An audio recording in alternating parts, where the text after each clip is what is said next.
We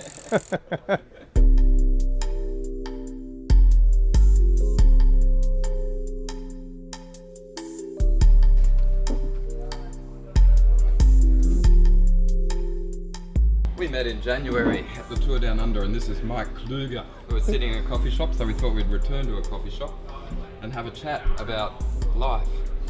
Mike Kluge began a bike company called Focus, and you can read it there on his jersey, on his shirt. And many things have happened in your life. You've raced mountain bike, cyclocross, road, and now I gather you race your electric bike almost every weekend. So you're a diverse character, and I think that that's part of the appeal in talking to you. What's beautiful about cycling to you now?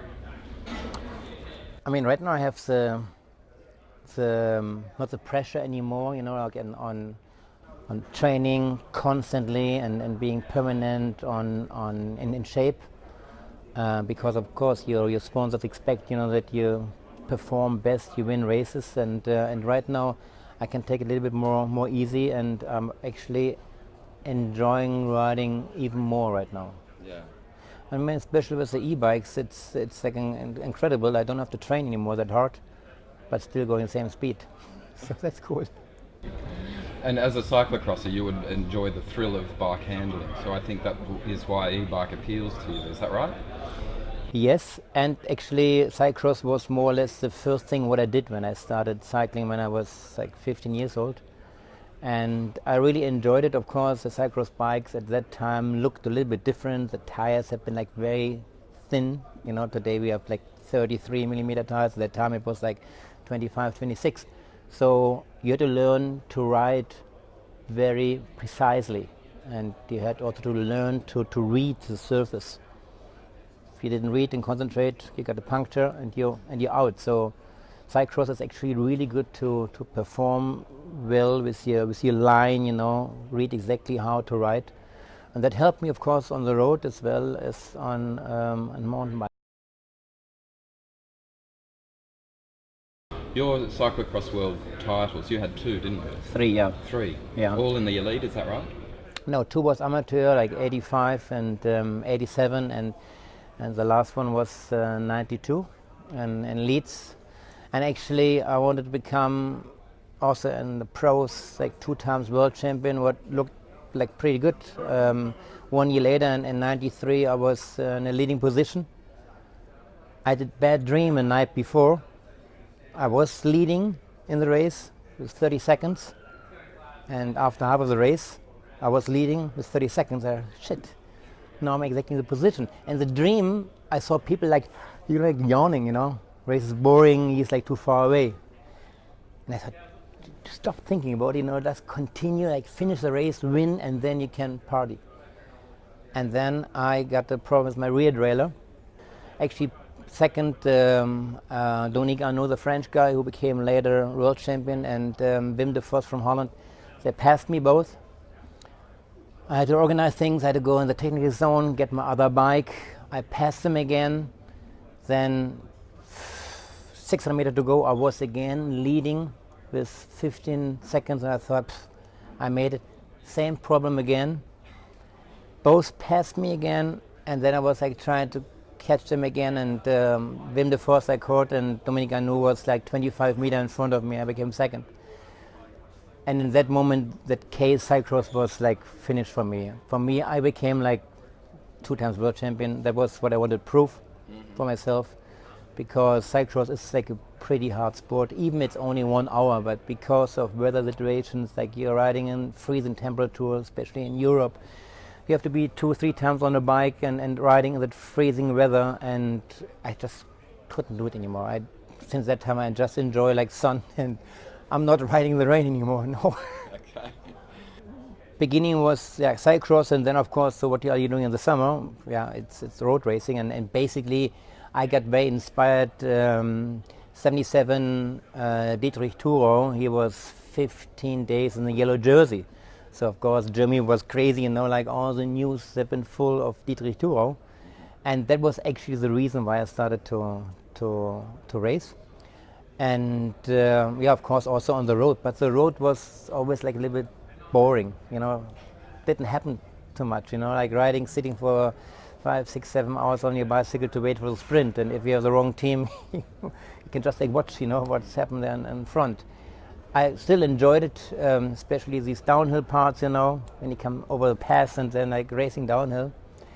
But I just like more off-road, and that was more fun, because your technical skills are quite important if you go off-road, and that wasn't so important on the road. Then after I wasn't selected for the Olympics in '88, I stopped cycling. I was so hurt and disappointed, because I always believed only the best athletes make it to the Olympics, and suddenly I figured out there's also politics, you know, what is behind. And I just said, you know, I quit. I went to my girlfriend. She was living in California, in Laguna Beach. Sun, beach. I bought myself a convertible, an old one, a '68, and was restoring that car like for almost a year. And then I got a call from Panasonic and from Paul Köchli, the Swiss team, and they asked me if I would like to join the professional road team. I looked out of my window, I saw the beach. No kidding, no, I thought, no, this is not for me. This life is just like a little bit too hard I mean, I love to watch the Tour de France 3 weeks, but racing the Tour de France or the Giro or the World are totally different, and that had been like way too hard for me. And so at one point I got a call from the Mountain Bike Federation. At that time it was called Grundig World Cup, and they asked me, we would like to invite you to the mountain bike World Cup race in Berlin. I said, what's a mountain bike race? You don't know? I said, no. You know what, give me a day, I will check in California a bike store, and we'll see what I see there, you know. And then I thought, wow, I mean, that's like almost like a cyclocross bike, you know, like a little bit bigger tires, straight handlebar. I came home, and I came in second. It was my first mountain bike race. Of course, the advantage I had because I had the experience from cyclocross. And that gave me, of course, like a very good feeling. And then, of course, a couple of people came up to me and said, do you continue racing? And I was saying, I don't know. I mean, where are these races? And they said, yeah, they're in Australia and Hawaii. And I said, what? Oh, that is like, I mean, totally better than all these cyclocross races in Belgium, Holland, you know, where it's always like freezing cold. And and then I got like pretty easy like sponsors, and then I started the World Cup. Okay. And that was in 1990, my first season, yeah. Yeah, I mean, 1990 I won the unofficial mountain bike World Cup, but I had like a lot of trouble with at that time with my bike, constantly fall apart, and I got enough reasons, you know, like to change something in my life, because I know I'm depending on my bicycle. That is my tool, and if this doesn't work, then I'm not getting anywhere. So that was very important to change something. You've won a World Cup effectively, and you don't like your equipment. What were you racing when you won the World Cup in 1990? What bike? Specialized. Specialized? Yeah. Didn't work for you?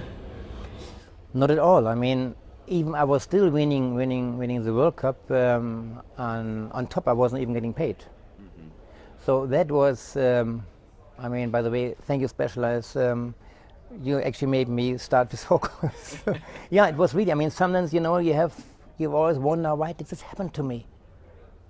But at the end it was a good reason for me to be so angry, you know, that you had to concentrate and you have to change something in life.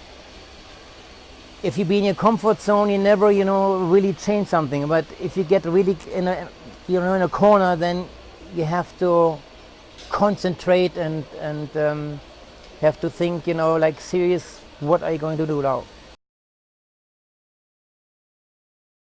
I was starting the brand, I mean, the bikes is Focus with a friend of mine, and they said, you know, call it Mike Kluge.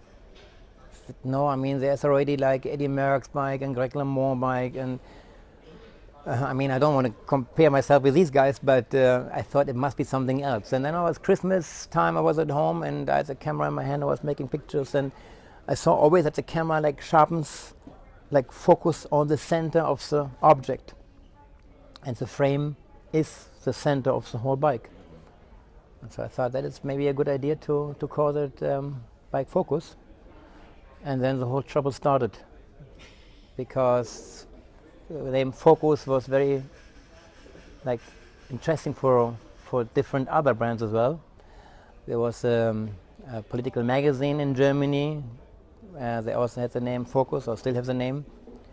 And I had to negotiate with them. It was like a 6-year court issue. It was really like getting on my stomach terribly. But at the end we won that court case. And another one I had with motor company Ford. They wanted to produce a car with the name Focus, but we found a way to work together, and yeah, and then I could continue like on focus on the bikes to develop bikes which give me an advantage in the race, because that is what I was missing before. I was already at the time where we didn't have like STI shifters like on the market. I used already a Suntour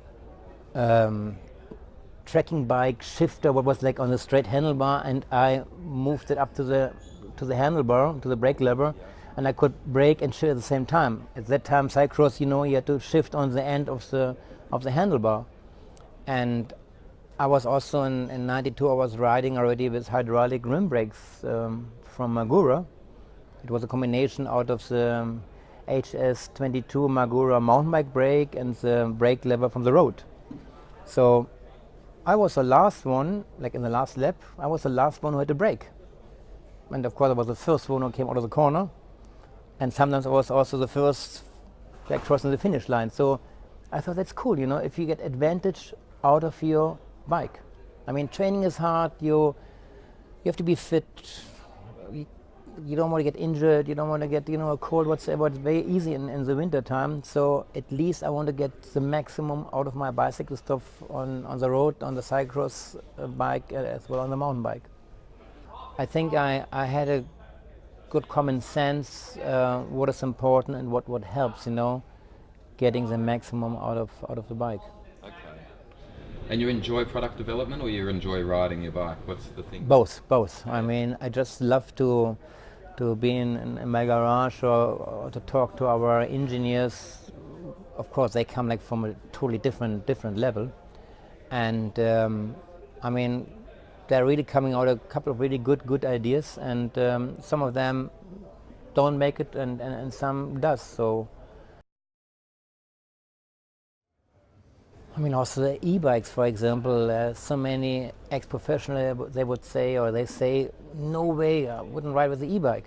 I loved it right from the first time. Even when we didn't have mountain bikes, we had like just like regular trekking bikes, and I went into the bicycle shop and got a brand new one for a test ride, and I think the guy thought I only wanted to do like a little ride in front of the shop, but I went like right in the forest. And when I came back, I was getting so much shit because the bike looked terrible, but I thought, shit, you should have a mountain bike, you know, as an e-bike. That would be great. I mean, I'm so happy that I could live my life on cycling and making my living on that.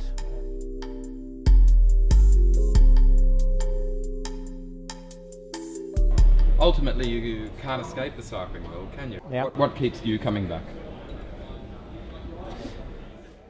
I don't know. I mean, I think the fun is about cycling that you move with your bicycle. And I mean, the worst thing for me would be I could never be a swimmer. I mean, I can't imagine flying around the world and sitting like in a pool somewhere, you know, like underwater and swimming there. So with a bike, I had seen spots on the world I would never go to. You can't go wrong if you encourage people to ride a bike. Do it. Yes, that's right.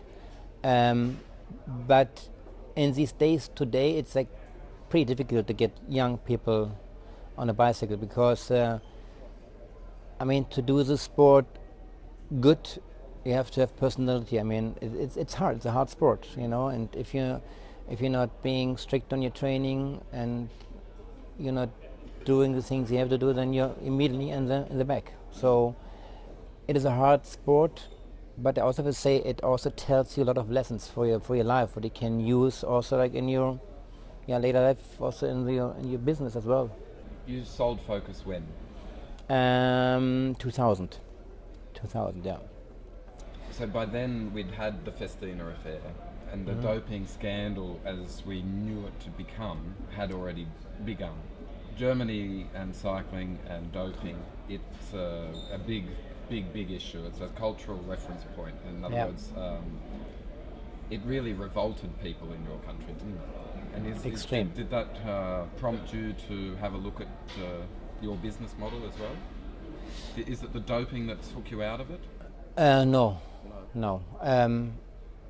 It was, of course, for me very negative after my career, because I thought, okay, when I stopped cycling, then I can do something like in the media business, as a co-commentator, but because of all these issues from the road, the cycling sport got like a very, very negative image in Germany. I mean, what was going on in the cycling at that time was really bad. The only thing what I didn't agree, that only the cycling was the focus of doping. And I mean, if you have a little bit common sense, I mean, there are other sports, there's much more money involved, and there is the chance of making in the short term so much money in the sport much higher. So there was the same problem, and we have been in the cycling sport like tested a lot, but in other sports not. So that I thought is really a little bit unfair. When I started Focus, and the year later, it was really hard for me to continue competing in the top 10. Suddenly it was like only top 20. Such shit. I mean, yes, I had to concentrate on my business as well, but I was like still like training. But that was really hard afterwards to realize that a couple of races where I thought I was in a good shape and I wasn't even coming close to the front. Yeah. Did you dope? No. Cortisone?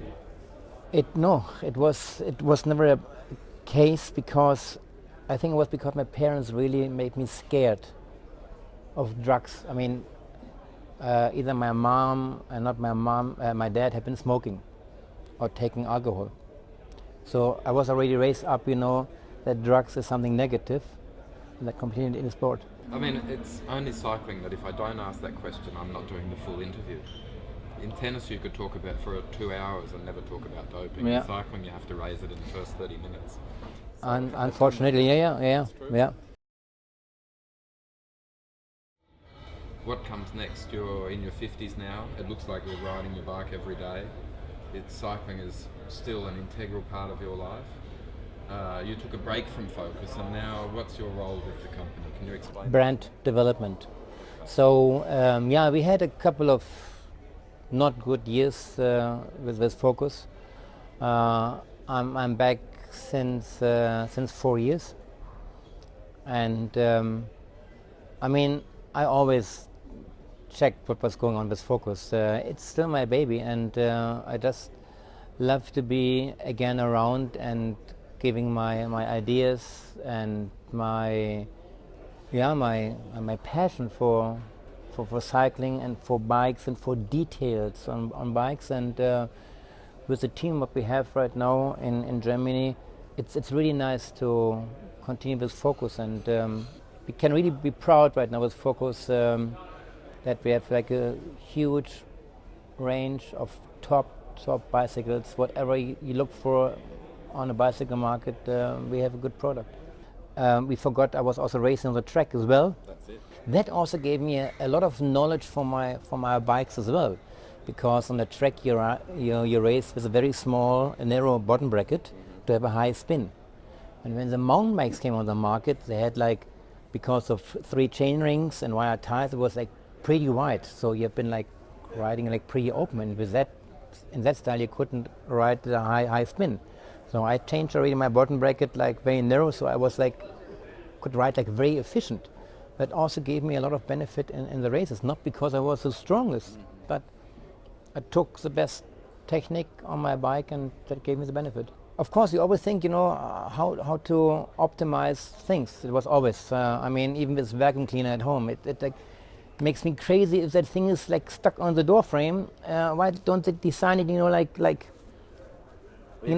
so that it's like sliding around? Some you pull, and suddenly the thing that's flying into your face. So there are so many things, and my wife is always saying, Mike, you always complain. But I mean, isn't it obvious, you should change it in that way, and that would be much better. If you would ask me right now what I would like to do, I would like to have an office where companies come to me and say, you know what, here is my vacuum cleaner. Can you please tell me what should be optimized? I would love to do this like in different ways. Okay. And maybe I will do this on the side. But I always wanted to be involved with the sponsors. I wanted to know what do they really want to, how can I help them, how can I like convince them and consult them in a product. And that gave me, of course, much more options as being like lazy in the full sponsoring and not knowing what's going on in the market. Of course, it takes some time to do this and some effort, but it helped me in the long term, and that is like very important. I always know, I mean, the sport you do like till a certain age, and then you have to see what you're doing after your career. And I always wanted to decide when I'm older, what I want to do and what I enjoy. So I'm enjoying my job right now. I very, very much. I think it's kind of a dream job. I'm traveling around the world and promoting focus. And when I started in '92, at that time I thought I want to become bigger than Cannondale. We are close. And it's nice seeing your baby traveling around the world, and you meet so many people, and especially down here in Australia.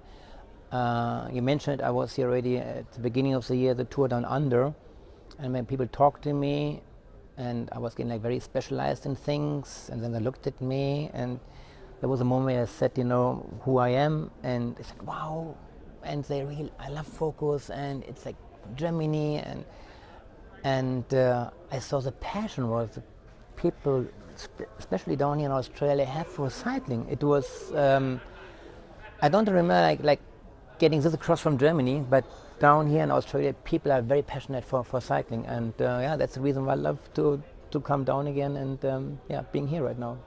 Cool. Well, thanks for having a long chat. You're welcome. We can continue the story next time. Yes. Thank you. Ciao.